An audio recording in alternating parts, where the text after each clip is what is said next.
në Atlantik Mehmeti na lajmërohen nga Malisheva. Jona, si shkoi procesi zgjedhor në këtë komunë? Përshëndetje për të gjithë shikuesit e televizionit ATV. Tashmë në të gjitha komunat e vendit janë mbyllur qendrat e votimit, pikërisht pra edhe në Malishev, si vetë të ndodhemi tani, përfshirë edhe qendrën e votimit ku jemi tani, qendrën më të madhe të votimit Hamdi Berisha, ku vetë të mbylli dyert që nga ora 19.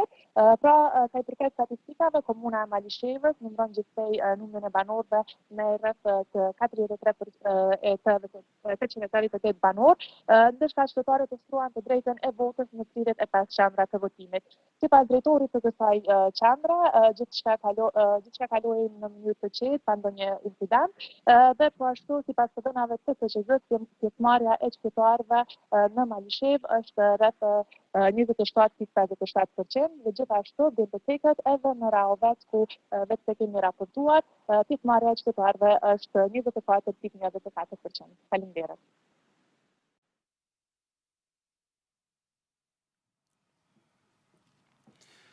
Faleminderit Jona, me që ATV është